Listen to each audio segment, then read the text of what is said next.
तिथली माइंडसेट काय आहे ना सर, छोटं चालू करायची, टेस्ट करायचं मार्केट, अच्छा. है ना, की माझा प्रॉडक्ट चालतोय का, आणि मग मोठं करायचे. कोणी तिथं मोठं स्वप्न नाही करत, छोटा विचार आणि मग मोठं करतात. तो एक वेगळा माइंडसेट आहे त्यांचा. दुसरा, अमेरिकेमध्ये इकोसिस्टीम झाली आहे. म्हणजे मी स्वतः पाहिले आहे सर, की तुमच्या डोक्यात एक आयडिया आहे आणि तुम्ही जर बे एरियात असाल, त्या एरियात, तर तुम्ही एखाद्या इन्व्हेस्टरकडे गेले ना, माझ्या डोक्यात ही आयडिया आहे, आणि त्या इन्व्हेस्टरला आवडली ना, तो पहिल्या दिवसाला 100 कोटी लावतो. एंजल इन्व्हेस्टर्स म्हणतात का त्यांना, का startup investor? Startup investor, angel, पहिल्या दिवसाला आयडिया स्टेजवर 100 कोटी. आपल्याकडे अलीकडे शार्क टँक सुरू झालेलं आहे उद्योजकांसाठी. नाही, इन्व्हेस्ट करतात. नाही, ते ठीक खूप आहे. आपल्याकडे एक सुरुवात झाली. चांगलं आहे ते. Star tank is good. Bad, good का की ॲटलिस्ट ऑन्टरप्रिनरचा अवेअरनेस होतं आहे. बॅड का, आता गावांमध्ये सगळ्यांनाच वाटतं मी स्टार्टअप करू शकतो. आता शेअर मार्केटमधला सगळ्यात श्रीमंत माणूस, त्यांचं नाव काय? Warren Buffett. वॉरन बफेंनी अनेक कंपनीमध्ये इन्व्हेस्ट केलेले आहेत. कोको कोलाचे ते म्हणजे खूप मायक्रोसॉफ्ट वगैरे सगळीकडे त्यांचंच आहे. म्हणजे जेवढे फेसबुकला पण त्यांचंच आहेत. म्हणजे जेवढे मोठे झालेत त्यांच्या मागं कुणीतरी इन्व्हेस्टर आहे. 100%. आपल्याकडे इन्व्हेस्टरची मानसिकता दिसत नाही ना. का नाही दिसत? एखादी आयडिया जनरेट झाली तर त्याच्या मागं पैसा घेऊन ताकदीने उभा राहण्याची मानसिकता अजून आपल्या लोकांमध्ये नाही. कारण दोन गोष्टी आहेत. एकतर आपल्याला क्विक रिटर्नची सवय लागली, लगेच व्याजाने पैसे देणे.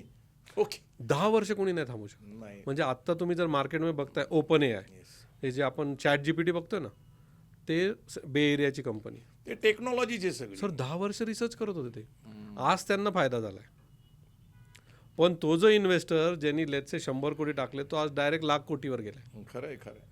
तुम्ही मागच्या वेळेस मी आपल्याला फोन केला होता, तुम्ही US ला गेला होता आणि जगातले टॉपचे CEO त्या मीटिंगला होते. आणि गुगल कंपनीचे CEO तुमच्या मीटिंगमध्ये.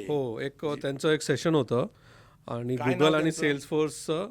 त्यांचं नाव काय? CEO सुंदर पिचाई. ते भारतीय आहेत. जगातले 8 टॉपच्या मल्टीनॅशनल कंपनीचे CEO हे भारतीय आहेत. त्याच्यापैकी ते एक आहेत. नेमकं तुम्ही एक चांगला अमेझिंग प्रसंग पाहिला, तुम्ही ऐकला कानाने. तो अनुभव असा होता की भारतात सगळ्यात जास्त गुगलनी जी इन्व्हेस्टमेंट केली वैजागला, त्या मीटिंगला तुम्ही होता. काय वाटलं तुम्हाला? अनाउन्समेंट केली त्यांनी.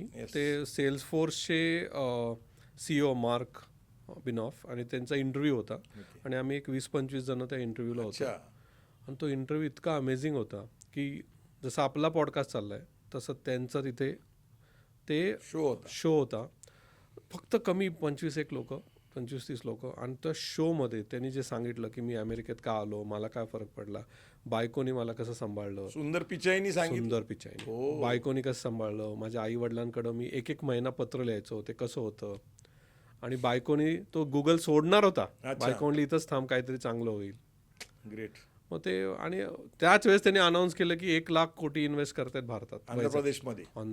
Very nice. मग ते हा जो आता त्यानंतर ओपन एआयचे फाउंडर होते तिथे. ओपन एआय म्हणजे ते आता जगातली सगळ्यात मोठी कंपनी आता जगातली, म्हणजे गुगलला क्रॉस. तुमचं खूप मोठ्या प्रमाणामध्ये नेटवर्क आहे अमेरिकेमध्ये. नाही, कसं आहे, ही लोक अशी 1-on-1 मला ओळखत नाही. अच्छा. पण त्यांचा सहवास मिळतो, कारण आपलं नेटवर्क तिथे आहे आणि त्यांनी एक नेक्स्ट लेवल विचार करायला आपल्याला कळतं. तसं भारत अजून खूप काही करू शकतो. तुम्ही सातत्याने अमेरिकेला जात असता, येत असतं. तुमच्या कंपनीचं ऑफिस आहे तिथे अटलांटामध्ये. ग्रेट. आता तिथले काही अनुभव सांगता तुम्ही जर्मनीला का शिफ्ट झालं त्याच्यानंतर? मी US नंतर परत UK ला आलो. UK ला गेला? युनायटेड किंगडम म्हणजे लंडनला गेला? लंडन. ओके. मग तिथे मी एक 3 वर्ष होतो. आणि 3 वर्ष? तिथे माझा फार मोठा प्रोजेक्ट होता माझ्याकडे. तुमच्याकडे स्पोर्ट्स कार होती का तिथे? हो. तिथेही तुम्ही पूर्ण युरोप गाडीने प्रवास केला. Amazing experience. नवरा बायको एन्जॉय करत होते? हो. त्यावेळेस मुलगा होता, तो गाडी आम्ही प्रॉपर ब्लँकेट घेऊन जायचो, कारण 8-8 तास म्हणल्यावर तो बोर होणार, मग तो झोपायचा.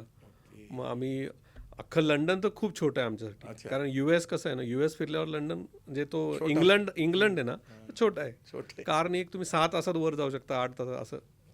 पण मग तिथनं आम्ही काय केलं, तिथून युरोपला पण कारने फिरलो. युरोपला तो अंडरपास जो आहे, अंडरपासनी म्हणजे त्यात जायचं.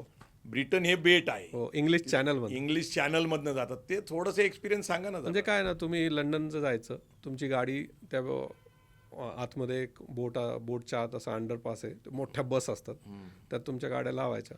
ऍक्च्युली काय आहे की 6 ट्रॅक आहेत रेल्वेचे आणि त्या रेल्वेच्या अशा बोगीज आहेत. हो. त्याच्यावर तुम्हाला बस गाडी ठेवावी सगळं लागते. ठेवायची. 3 ट्रॅक जायला आणि 3 ट्रॅक यायला. यायला. आणि जवळपास 1935ला तो टनेल झालेला आहे. हो. आणि जवळपास 37 किलोमीटरचा तो टनेल आहे. म्हणजे तुम्ही इकडं जे बेट आहे, ब्रुसेल्सला बाहेर येतात. ब्रिटनचं जे बेट आहे, म्हणजे इंग्लंड आहे, स्कॉटलंड आहे आणि आयर्लंड आहे, असं त्या बेटाला कनेक्टिंग युरोपला करण्यासाठी तो टनेल निर्माण केलेला आहे. आणि तो समुद्राच्या खालनं आहे, पण तुम्हाला रेल्वेच्या बोगीवरच ते ठेवावं लागतात गाडी. आणि तुम्ही समुद्र काही दिसत नाही, कारण तो पूर्ण पॅक्ड आहे. काही असं दिसत, समुद्राचा काही संबंध नाही आत, पण सिक्युरिटी आहे. सिक्युरिटी आहे, काळजी घेते. पुढे गेलं की मग टोल नाक्याला तुम्हाला पैसे भरून मग तुम्ही तुम्ही जाता फ्रान्सला. मग विजा, तिकडचा विजा आला, मग तो शेंगाई विजा आहे, शेंगन विजा घेतला. शेंगन विजा घेतला की तुम्ही जाता पॅरिस. मग तिकडं मग आम्ही परत कारमध्ये फिरलो. तर युके वेगळं आहे सर, US वेगळं, UK वेगळं, जर्मनी वेगळं, सगळ्यांचे कल्चर, सगळं कल्चर वेगळं, सगळ्यांचे थॉट्स प्रोसेस वेगळी, एटिकेट्स वेगळं, सगळं वेगळं. UK मध्ये ना थोडं लिगसी वाटते, म्हणजे रॉयल अँड रिचनेस आहे. हा, हिस्ट्री दिसते. म्हणजे तिथे ऑक्सफोर्ड युनिव्हर्सिटीला गेले, म्युझियम्स आहेत तिथं ऑक्सफोर्ड आहे. म्हणजे आता सर मला हार्वर्ड तिथंच आहे ना, काय हार्वर्ड US मध्ये. तर मग इथं ऑक्सफोर्ड आहे, केम्ब्रिज आहे. एक्झॅक्ट. आता मला कसं झालं, आता आपल्याकडं आपण इथं शिकतो, आपल्याला युनिव्हर्सिटी म्हणजे काय वाटतं की एक कॅम्पस की ज्याला असं कंपाऊंड आहे. तिथं गेल्यावर मला कळलं ऑक्सफोर्ड म्हणजे गाव आहे. आणि त्या गावामध्ये वेगवेगळे कॉलेजेस आहेत, आणि त्या गावाचं नाव ऑक्सफोर्ड आहे. कॅम्ब्रिज तसंच सर. पण तिथं जवळपास 60,000 भारतीय मुलं आता शिकतायत. आणि खूप मोठमोठे चांगले कोर्सेस आहेत त्याला. म्हणजे माझा मुलगा स्वतः regents university London, central London मध्ये शिकला. 450 एकरचं कॅम्पस होतं त्याचं. म्हणजे जे तुम्ही जर तिथं बघितलं तर ते रॉयल रिचनेस जी ती एज्युकेशनचं त्यांनी तिथं masters in international business and finance केलं त्यांनी तिथं. त्यामुळे मलाही लंडन अनुभवता आलं. मी US लाही अनेक वेळा आलो होतो, त्यामुळे बऱ्याच गोष्टी आहेत. पण माझी उत्सुकता खूप आहे. लंडनचे प्रोफेसर चांगले, त्यांचं इंग्लिश जे आहे, ब्रिटिश इंग्लिश ॲसेंट त्यांचं आणि अमेरिकन इंग्लिशचे ॲसेंट फरक आहे. काय फरक आहे सांगू का? ब्रिटिश फास्ट आहे, अमेरिकन स्लो आहे. एक ब्रिटिश अनुभव सांगू शकता का असं बोलून? मला आता ऍक्सेंट नाही येणार, पण अमेरिकन कसा बोलतो ना, अमेरिकनला क्लॅरिटी लागते. म्हणजे काय की तुमच्याशी बोलताना मिस्टर प्रवीण लिंगरिंग करत नाही, स्लो बोलतात. Slow mister Praveen tomorrow we will meet, असं म्हणजे स्लो बोलतात. कोण? अमेरिकन. ओके. ब्रिटिश आहेत ना, या will meet tomorrow and then will see, आणि ते असं लहेजा असतो वेगळा इंग्लिश, हे वेगळे असतात. 1 महिना तिथं राहा, तुम्हाला हे दोन्ही कळतं. म्हणजे ऍटलीस्ट मला, आता मी विसरलोय. पण इंग्लिश बोलण्यामध्ये फ्लुएन्सी भारतीय लोकांची जास्त आहे. रायटिंगमध्ये सुद्धा फ्लुएन्सी भारतीय लोकांची जास्त आहे. म्हणजे तुम्ही ह्या दोन्हीचं जर बघितलं, आपण ग्रॅमर ॲज सच म्हटलं तर ग्रॅमर ब्रिटिश आणि अमेरिकनपेक्षा आपल्या लोकांचं चांगलं आहे. हो, मला फ्रान्स आणि जर्मनीत गेल्यावर कळालं सर, इंग्लिश ही जगातली सगळ्यात मोठी बोलणारी लँग्वेज आहेच नाही.